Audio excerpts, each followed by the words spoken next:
his mother-in-law, Edith. She went to the nursing home, then Margaret got this place. That's when they started the big renovation. And that was in the 70s? Yeah. Yeah. Yeah, I think Jim moved in 76, I think it was, or 77, 76, I think. Right. About there anyway. So yeah. what was this barn here, or the shed? What was that used for here? That was just, I think, way back when, I think it was a buggy shed. Oh, buggy shed, okay. And so walking. Rusty started to park his car in it many years later. Yeah. You coming, buddy? Yeah.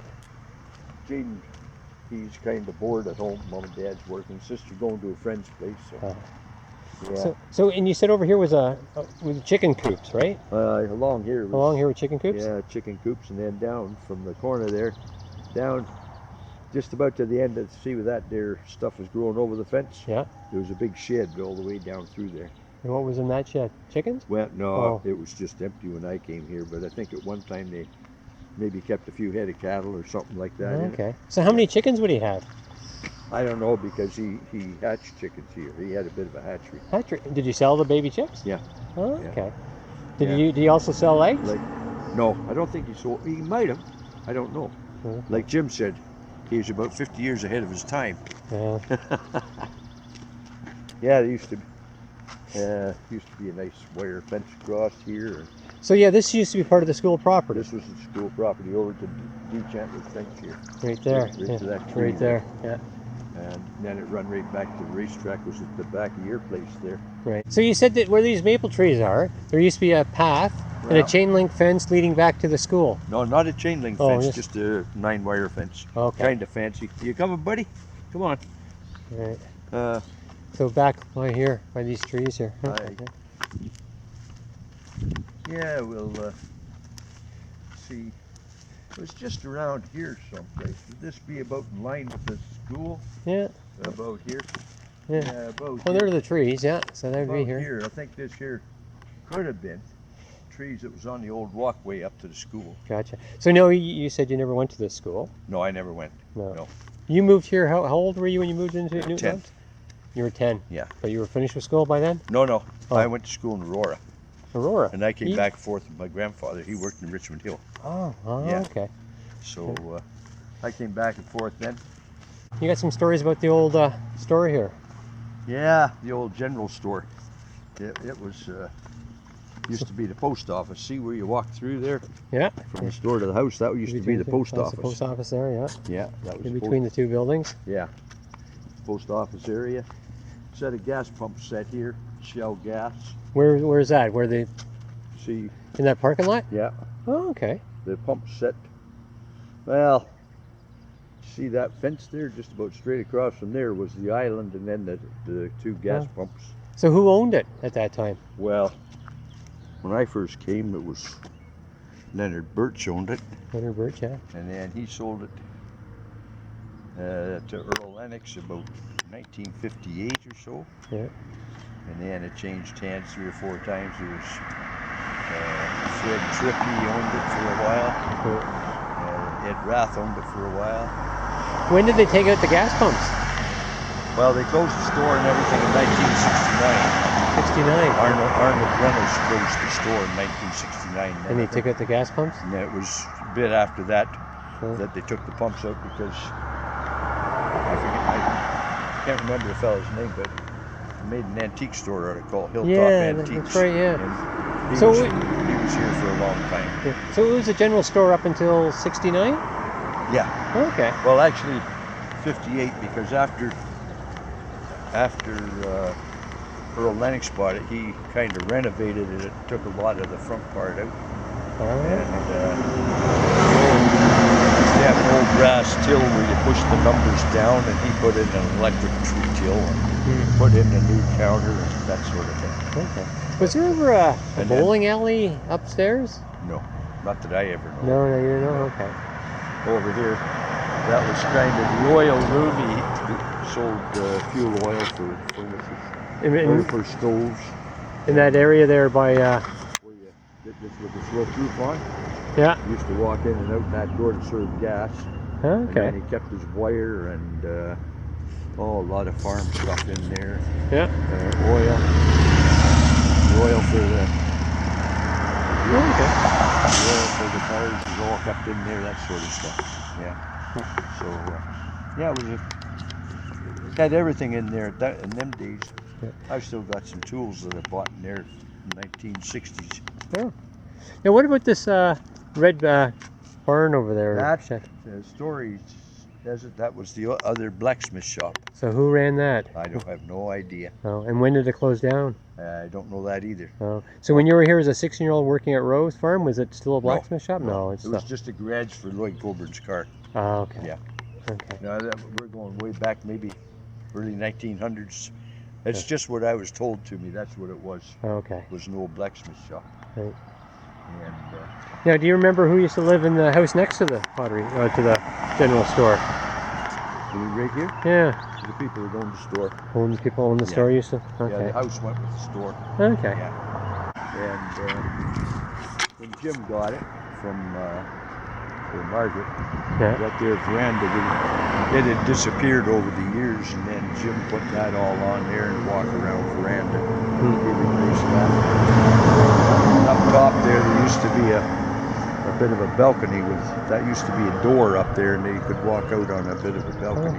So you remember that when you were 16, or? Yeah, it was still there when I came. Okay, Yeah. so that used to be a balcony up there. Okay. Who's next? So this line was severed off. Who severed off this line? Was it Well, Russell? Russell severed these here two lots off here. Yeah, okay. And then Frank Houghton, who farmed up here. Now, Frank was the father of Al? Yeah, he's Al's dad. So Frank, when he left the farm, he severed. Russell severed this, and then Frank built this house. Yeah.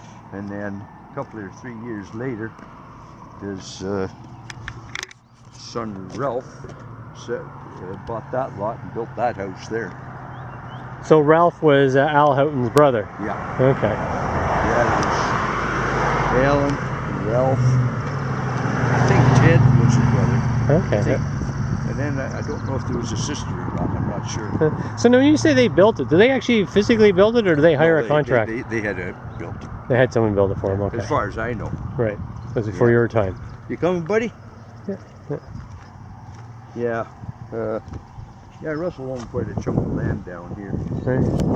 And it's kind of. I lived in that little house. That's where I lived for That house right there. quite a while. It used to be a little winter brick house. So who were you living there with? Sam Reed. Sam was an Irish fella that came to Canada about 1915 or 16 and lived out in the west, lived on farms, and then he came down here and he bought a farm up on the fourth line of Essa, Innisful, I guess. And then he sold the farm and bought this here little place here. So he was retired when he was living here, or? No, he worked for O'Rourke. Oh, He okay. worked for Mr. Rowe. Yeah. And then he sold it in '69, and Stanley Ross bought it. And Stanley's family sold it after Stanley died. So was Stanley, he used to work at the Rowe farm too, right? He lived all his life. Yeah. Was he? Did you say he was the one that used to live above the He lived above the garages? there. He was the foreman at the Rowe farm for a while. He was the boss there for a long time. And then, If there was a boss. right? Yeah. Okay. So what about this house here? What do you know about this old house? Who used to live This in it? belonged to Mrs. Brooks, a woman by the name of Mrs. Brooks. She owned that one and she owned that one. At one time, And I huh? think it was Sam that bought it from her when he bought it here. Okay. In 1953. So Sam bought this house here. He bought it from her. She owned okay. the two of them. Okay. Yeah. And So Mrs. Brooks, how long did Mrs. Brooks live here? she had it for a lot of years, I think. But she was a pretty old woman when I came here. So, Okay. in fact, I don't know as if she was even living here when I came or not. I don't know. You know, it might have already been sold? It could have Someone? been. Okay. Yeah. I just go by what people tell me. Right. Yeah. And then this here house, people from the city owned that when I was a kid. There used to be a little wee house here. Okay, A yeah. little wee house. People by name of Whitesides. Whitesides. Okay. They came up and just for a weekend retreat, kind of. Yeah. Had a nice little wire fence around it. They grew a garden, and Yeah. they come up and spend a few weeks in the summer. Yeah. Yeah. Do you know what their names were? I mean, their first names? No. No. Because there's Whitesides in the cemetery here. Yeah. Yeah. Yeah. Whitesides used to be a lot of Whitesides around here. Bond Head, there's quite a few Whitesides. Okay. This is Russell Copeland's house. Russell Copeland lived here. And Russell and the wife, well, they raised the kids here. And he was a trucker. He trucked cattle, livestock to stockyards. Yeah, so he was a drover, I guess. Yeah, they call it, well, right? no, he's just a trucker. Oh, he's a trucker? Well, I guess you call him a drover. I Oh. guess he bought. A drover is somebody that buys and sells. Oh, okay. I guess he bought a few cattle too. And brought them home. And he had a big chicken coop up back. Oh, okay. I think it's still there. He sold a lot of eggs. He had 3 floors of chickens there. And he was the man if you wanted a bag of coal or a bag of chicken feed or anything. You come here and Russell had it. So how long did Russell live here? All his life, as far as I know. Oh.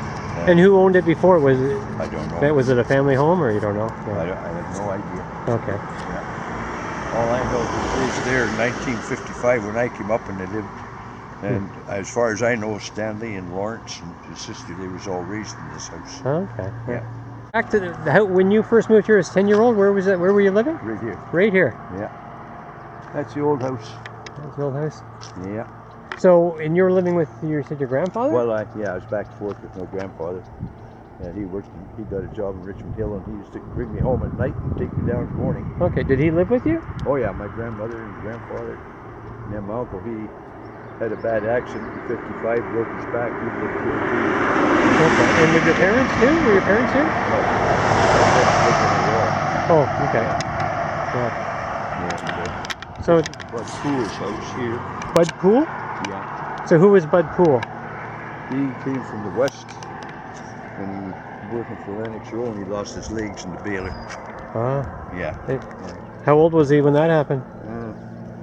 I can't be really sure, but I'd think he'd be in his early 30s. And you were here at the time? No, this happened the year before. That happened in 1954, and we came in 55. Oh, okay. And that's where he lived? And he got this chunk here for the Oh, okay. and the community got together and put the house on it. Oh, okay. That there was a barracks from Camp Borden. That house there came from Camp Borden? Camp Borden. Oh. And the community got together.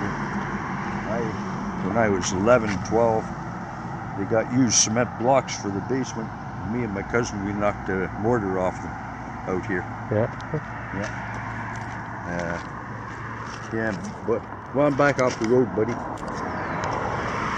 Yeah, Bud and Levine were both gone now.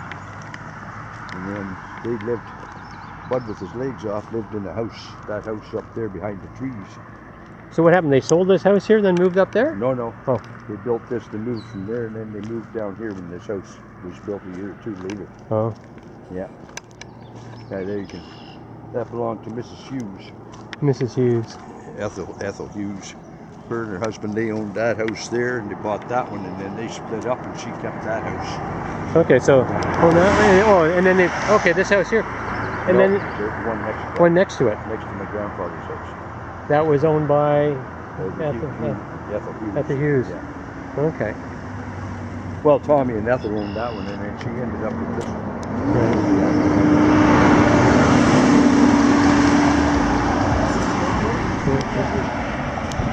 She'll have to stay way back there. Yeah. So now this, what do you got? What do you know about this place? This here. What's that? This here was the Lennox place, Mrs. Rowe's house. Ah, okay. Where that truck is, the driveway went up around to the back, and there was a big shed there. Yeah. And my uncle, he lived in here. When he worked for Mr. Rowe, he got the cow in there and that sort of stuff. But you can't see it now for the trees. Yeah. So this, when you're in your first story talking about the barn that was moved down to Ron Conrad's place, this is where it came from, this farm here, behind that house. Out behind this house, out in the field there. Right. Yeah. And it's down at Ron's place now. Right. Yeah. And that's the end of the, other than the Mrs. Hughes' house there. Right. So what did the Hughes do? Do you remember? Do you know what they? She was she lived in Toronto. Huh. And Tommy Hughes, he was a thrasher. He thrashed, used to do community thrashing around. Okay. And that was 100 years ago or more now. Right.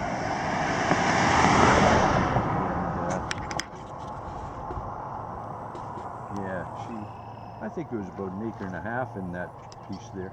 Okay. And then the Edneys lived up on the farm at the top of the hill. Oh, Edneys were up there, and then Stoddards were there too then? Or never? No, it was always Edney? Yeah. That's the house, the White House up on the top? The White House, and then they built a house at the road there. Yeah. For Earl Edney's mother, before she died. But you see, there's a big family of them. And when I was a kid, I used to go up and hang out with Earl. Earl Edney? Earl Edney. Okay. Well, in fact, I think they built the house, and Earl and his wife lived in it at the road, and then the mother lived up, and a couple of sisters lived on the one up the road. Yeah. Let me just see if I can see the house if I go. I think if I walk down here a bit.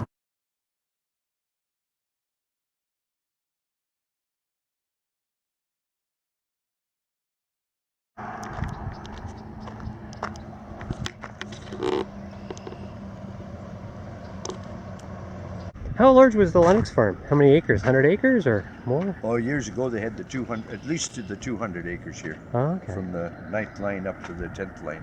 Okay. Yeah. That was Mrs. Rowe's dad.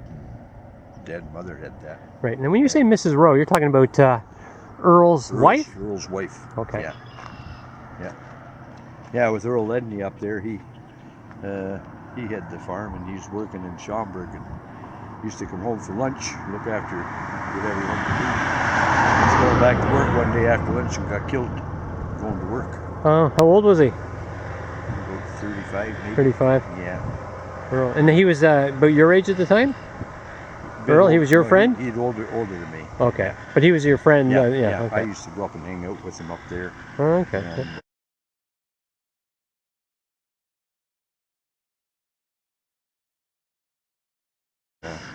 Now, do you know anything about that swing set over there? Well, people that was here before, I was just saying to Jaden, they had some grandkids. Yeah. And this here is an acre. My grandfather had an acre here. Yeah. And there's a creek runs down through there. Well, used to be down through. On that side of the creek, we never bothered, just let it grow up. But the other people, they lawned it and took care of it. They had grandkids put swings in there. Okay. Now these here people, they don't bother. Yeah. So when did your grandfather sell this house? My uncle bought it in 1960. Can I say that again? Go ahead. My grandfather died in 67, and then my uncle, my grandfather's oldest son, he bought it. Yeah. And they renovated, took it. There used to be a big shed out the back there, and they took it off and they renovated the whole house. Okay, and when did he sell it? He sold it, I'd say, early 1980s. Okay. He had asthma. They moved to Brampton. Yeah. And what was your uncle's last name? Ireland. Ireland. Yeah. Okay. My grandfather's in Ireland, and my uncle that bought it in Ireland. You know, is your grandfather buried in Newton Robinson Cemetery, or do you know? He's buried in King City. Okay. Yeah. Why was that? Oh, that's where they come from originally. Okay. Yeah. All right. So we'll cross over. Traffic's clear. Yeah. Oh, Yeah, it used to be a creek. I don't know. You can't. Oh yeah. There's water there. Yeah. It went right down through the property. Yeah.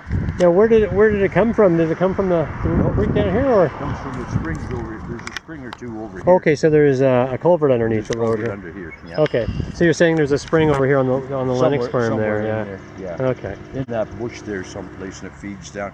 And the house next to it, it has a field up behind the houses. There's about 4 or 5 acres up in there. Yeah. The fellow that had the house there, he had horses. He had horses, huh? He had paddocks up in there. What was it? Kovac. Mr. Kovac. Yeah. Okay. And the Kovacs bought it from the Ferns. The Ferns lived there. Okay. Yeah. The Ferns or Farns, whatever. I think it was English people. Yeah. But they were getting pretty old. And then their son from Brampton came up and They sold it and they went to Brampton, and then Mr. Kovac bought it. And he trained horses down at the racetrack. Oh, okay. Yeah, down at Woodbine. And she just died there. Well, was she still here when you came up? I don't know. Yeah, this here used to be a stucco house. Okay. Yeah, they've done siding on it 2 or 3 times. Yeah. I don't know what's happening in there now. I guess I see a chimney coming out there. It used to be a chimney. That used to be where that green thing is. You used to have a trap door down into the cellar, into the basement. Yeah.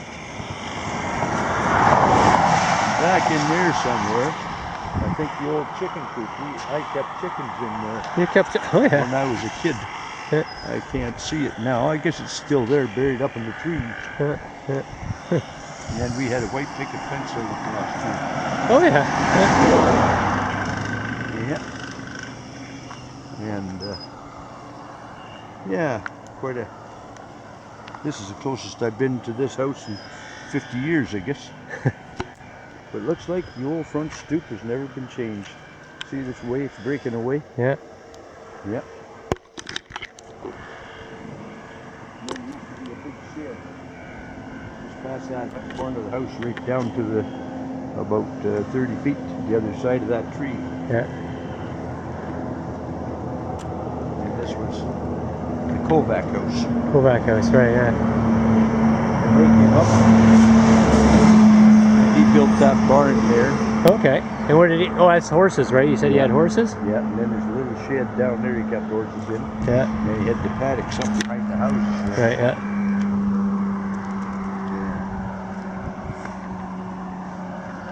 Yeah, a lot of things has changed. Nothing can stay the same. No.